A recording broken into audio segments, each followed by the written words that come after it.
I have something I want to ask you. And I said, okay. And he said, how close is you to your sister? And I'm like, I love my sister, you know what I'm saying? I'm close to her, you know?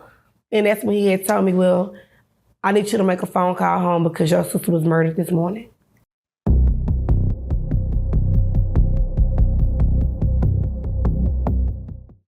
When my grandmother met James, which is her husband, they had my mama. Yeah. And from my understanding to what I have heard by her siblings, my mama had a good upbringing. But you know, back in the 70s, the year that she's born, crack cocaine and all that was the drug of choice. Yeah. That was a popular drug to, you know what I'm saying, to them. To us, we disgusted by it. Yeah. So when you found out that, you know, it was in her system as you were born, did it make you feel a way as far as where, not saying you lash out, but did you like say, okay, now that you know that, you're going to kind of, you know, did it add to you being like, all right, I'm going to do what I'm, you know, hell, I was already messed up in the first place? No, really. Did you make an excuse of it? No, really, to be honest, and I found out that my mama, because everybody has different addictions to things, right?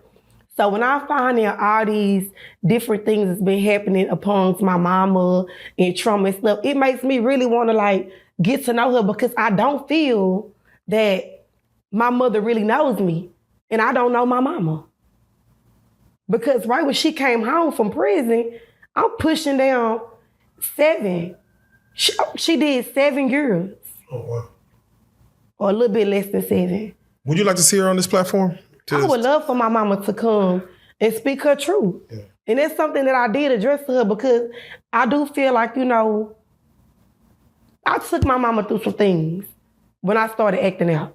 I took her through some things. Remind you, I was already on medicine when I was a little girl. So I took my mama through a lot, but I took her through a lot because I look back on it, I feel like I was forcing her to be something that she wasn't ready for. Yeah. So any man that she brought around, I always had a problem with them. I can only remember one stepfather that I had, and his name was Jeff. You know what I'm saying? Jeffrey Adams. I'll never forget this man. He would always have love for me. He would always have love for me because he was respectful. He loved me and my sister and brother as if we was his. But I just don't know what went wrong with the relationship because I went to jail and I never seen him again. And I can only know what the rumors had said, but I really just don't even know, you know? Yeah, man. Okay. I would love to, if she ever gets to, you know, the Warthall to come on the platform, I would love to speak with her. Maybe even y'all do something together. So we'll see if that happens. But there were some other things that, of course, you spoke on in your testimony that I'm like, I feel like we just have to address. I'm gonna jump around a little bit. Mm-hmm. I don't know what happened in what chronological order, but there are some things I gotta, of course, speak on. You spoke on the death of your sister, and you know, I want to kind of see what led up to that. And remind me, as far as this happened when you were in the free world or you were incarcerated. Mm-hmm. So that means you weren't there to see what happened, but I'm sure you were told what happened. Your sister was how old? And what age were you? She was in her 30s. I was in my 20s. It happened, I want to say April the 18th or the 14th of 2022. Okay. And I'll never forget, I was at the Marlin unit, G5. And we had just came in from rec. I was in close custody. We had just came in from rec. And they had told me that I needed to go to the lieutenant's office. Well, I'm thinking I got a case or whatever, write up. So I'm like, I ain't going. Just tell them just to mail me in the restriction through the mailbox. But then they was like, nah, I don't think you can refuse this. And I'm still like, I'm not going. So they sent like 10 people to come get me. So now I'm like, man, these people, they finna send me to segregation. I'm thinking that, you know, I'm finna go to segregation or something. And when it's all said and done, they get me down to the office. And I'll never forget, we had a male lieutenant. And he sent me down, he said, asked me how I was doing. I told him, okay. And then that's when he had asked me, you know, I have something I want to ask you. And I said, okay. And he said, how close is you to your sister? And I'm like, I love my sister. You know what I'm saying? I'm close to her, you know? And that's when he had told me, well, I need you to make a phone call home because your sister was murdered this morning. And so at that moment of time, I couldn't feel nothing. I didn't know if I should cry.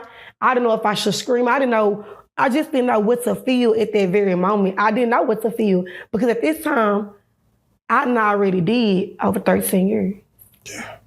So I don't know what to feel, you know?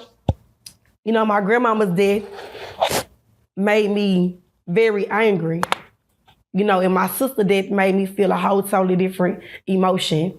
And so when I called home, I just remember talking to my mom, and she was telling me that everything's gonna be okay, that she in a better place and everything. But prior to my sister getting murdered, I don't know where things went wrong in my family. Like I said, I was locked up. My sister started doing hardcore drugs. Really, really hardcore drugs. Do you know around when she started, would you say? No, so I really didn't know because I was up on the impression that she was still doing weed and popping pills. But then that transferred over to smoking weed.